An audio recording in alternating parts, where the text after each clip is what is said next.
주 인도 따라 살아갈 동안 사랑과 충성 늘 바치오리다.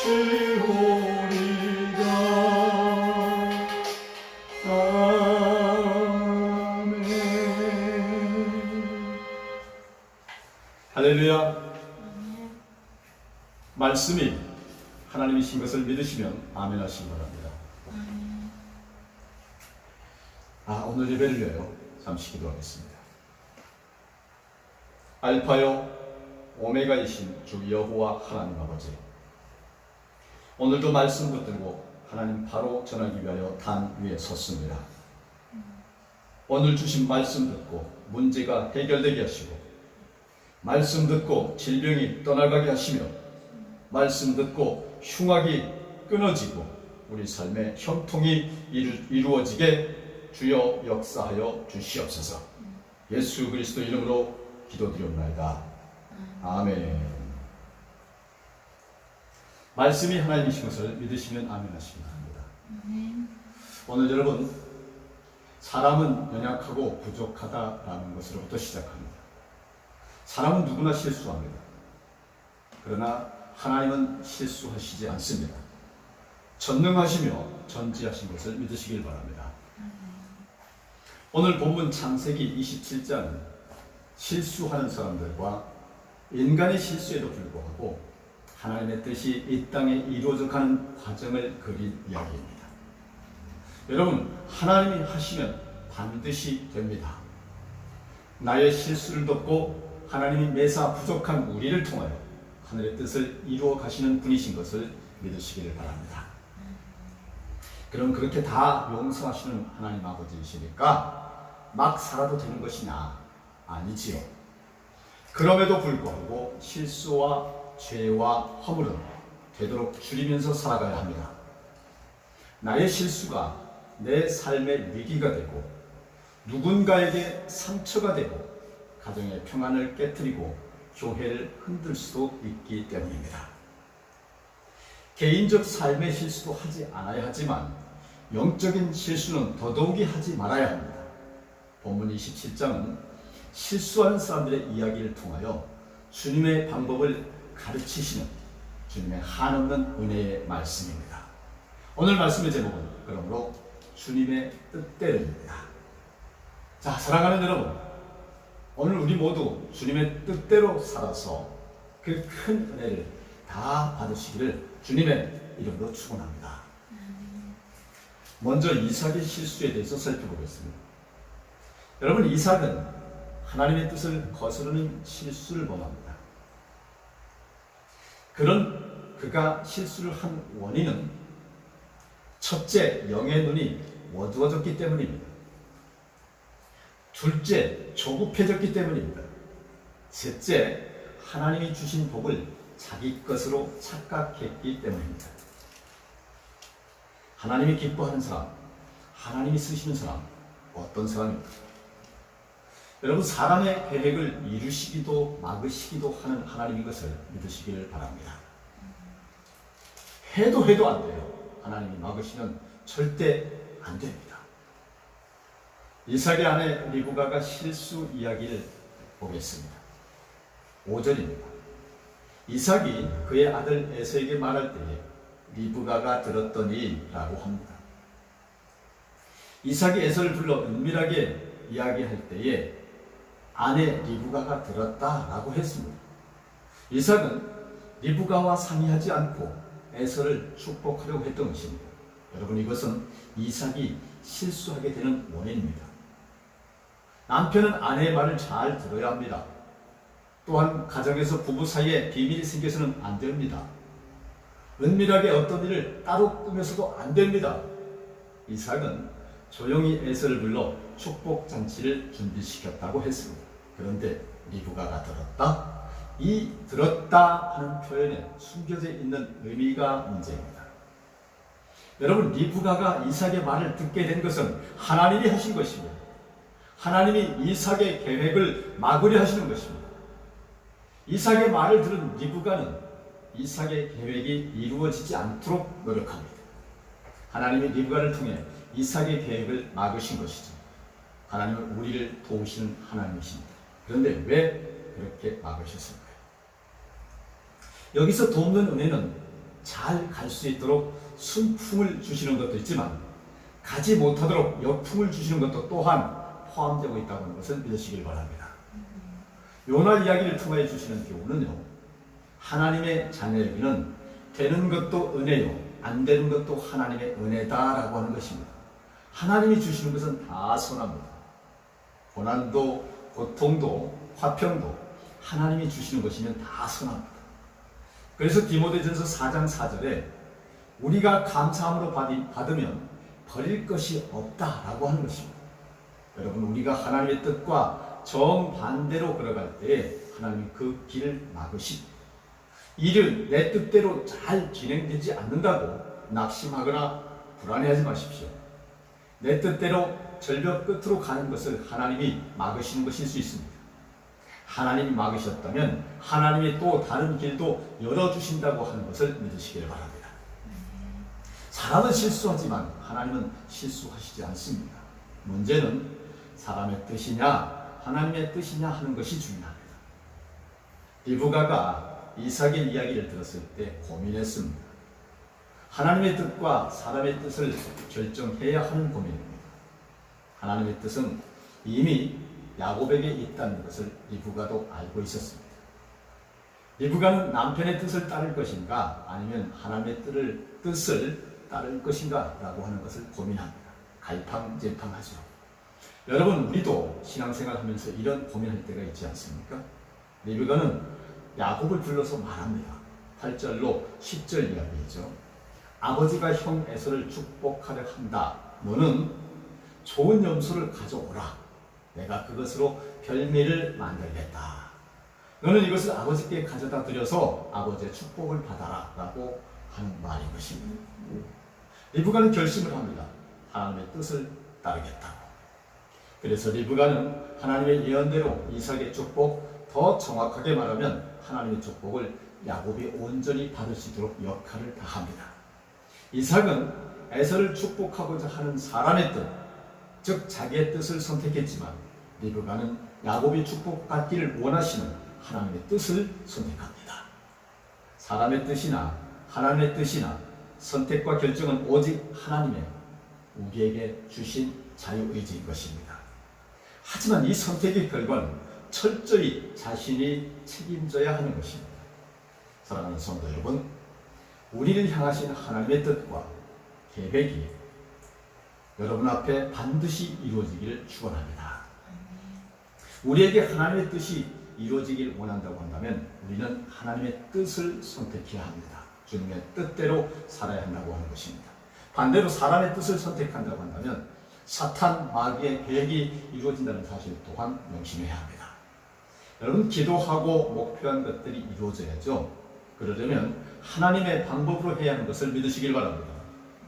리브가는 하나님의 뜻을 선택했습니다. 그런데 하나님의 뜻을 이루는 방법에서 리브가가 또 실수합니다.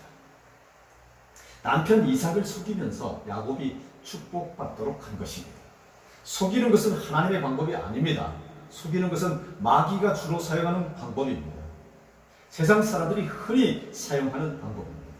11절과 12절을 보게 되면 야곱이 그 어머니 리브가에게 이르되 내 형 에서는 털이 많은 사람이요 나는 매끈매끈한 사람인즉 아버지께서 나를 만지실진데 내가 아버지의 눈에 속이는 자로 보일지라 복은 고사하고 저주를 받을까 하나이다.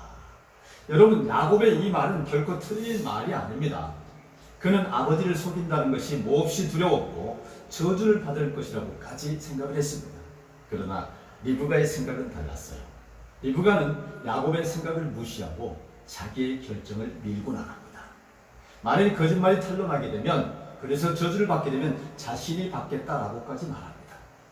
13절을 보게 되면 어미가 그에게 이르되 내 아들아 너의 저주는 내게로 돌리리니 내 말만 따르고 가서 가져오라 라고 말합니다. 리브가는 이렇게 단호합니다. 여러분, 우리는 이 대목에서 잘못된 생각도 이렇게까지 단호하게 할 수 있다고 하는 것을 배우게 되는데요. 리브가는 야곱에게 계속 압력을 가하기 시작합니다. 살펴보면 이삭의 실수는 하나님의 뜻을 거역한 것이었어요. 그리고 리브가의 실수는 하나님의 뜻을 이루기 위하여 수단과 방법을 가리지 않은 데 있는 것이었습니다. 이것이 바로 여러분과 제가 쉽게 실수할 수 있는 것들입니다. 14절을 보게 되면 그가 가서 끌어다가 어머니에게로 가져왔더니 그 어머니가 그의 아버지가 즐기는 별미를 만들었더라 라고 기록되어 있습니다. 야곱은 염소를 어머니에게 가져다 주었고요. 어머니는 그 염소를 이삭의 입맛에 맞도록 요리를 했다고 하는 것입니다. 리브가의 계획대로 일이 착착 잘 진행됩니다. 그리고 야곱은 예정대로 축복을 받습니다. 언뜻 리브가의 계획대로 된 것 같습니다. 그러나 여러분, 사람의 방법은 오래 가지 않습니다. 반드시 뒤에 탈이 납니다. 그래서 사람의 방법이 아니라 하나님의 방법으로 하라고 하는 것입니다. 사냥하고 돌아온 에서는 이 모든 사실을 알게 되고 야곱을 죽이겠다고 분노합니다. 야곱을 죽이겠다고 하는 말 속엔 아내인 리브가를 그만큼 증오하고 미워하고 있다고 하는 뜻도 포함되어 있는 것입니다. 화났을 것입니다. 부부 사이가 좋을 수가 없었을 거예요. 화목했던 가정에 검은 먹구름이 몰려오는 거 당연한 거 아니겠습니까? 속았다는 거 아주 기분 나쁜 일이죠. 결국 야곱은 축복을 받으려 했다가 집에서 쫓겨나는 신세가 되고 갑니다. 그는 밤에 보따리를 싸서 정든 집을 떠나게 됩니다. 리브가는 눈물을 흘리며 자기 아들을 떠나 보내야 하는데요. 야곱의 험하고 험한 세월이 이제 시작되게 되었습니다. 왜 그렇게 된 걸까요? 여러분, 속였기 때문입니다.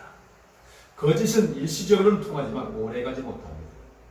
꽃은 꽃병에서 일주일 정도는 화려하게 피어날 수 있지만 한 달 동안 피어 있을 수는 없습니다. 거짓은 오래가지 못합니다. 국화 화분이 있습니다. 그중 한 화분에 줄기가 잘려진 것이 있어요. 누군가 정리하다가 줄기를 부러뜨렸어요. 그런데 국화송이가 너무 예뻐서 버릴 수가 없었습니다. 화분에 심었습니다. 잘려진 줄기의 국화송이가 처음에는 예뻤습니다. 하지만 점점 시들어갑니다. 다른 꽃송이들은 피어서 더 아름다워지는데 잘려진 국화송이는 금방 시들어버리고 맙니다. 우리가 하나님의 방법을 버리고 사람의 방법을 택하는 것은 국화가 줄기에서 떨어져 나가는 것과 같습니다. 사랑하는 성도 여러분, 하나님의 일을 할 때 원칙이 있어야 합니다. 진정 하나님의 뜻이라면 하나님의 방법으로 이루어야 합니다. 세상 속에서 살면서 하나님의 방법대로 한다는 건 참 어렵습니다. 그렇기 때문에 더 귀한 것입니다. 손해를 보기도 하고 외롭고 고독하고 억울하기도 한 한참 힘든 일이 많습니다. 지금 우리 가톡, 가푸드, 예수치유가 그런 것처럼요. 사람 뜻대로가 아니라 주님 뜻대로, 주님 뜻만 기다리면 해도 안 되니까 다들 바보가 되는 길이에요. 그러나 하나님의 사람들은 그 길을 가야 합니다. 믿으시면 아멘 하시기 바랍니다. 하나님이 하셔야 합니다. 사람이 할 수 있는 것은 하나님이 하실 때까지 오직 믿고 기다리는 것뿐입니다. 자, 그러면 무엇이 과연 하나님의 방법일까요? 십자가가 하나님의 방법인 것입니다.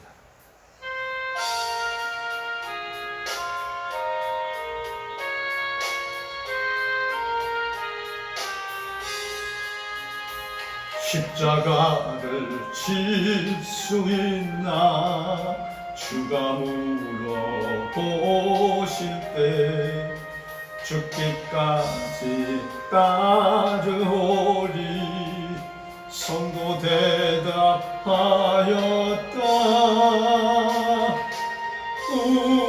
우리의 심령 주의 것이니 주님의 형상 만드소서.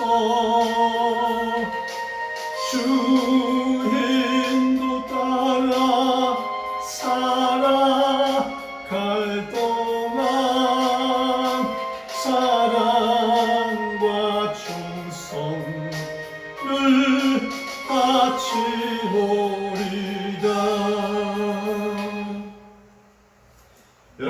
가습고 편하게 가고자 하는 사람의 생각이 아닌 숱한 고난 고통 그치지 않아도 주님 지신 십자가를 지겠다고 하는 죽으면 죽으리라 하는 것이 순종인 것을 믿으시기를 바랍니다.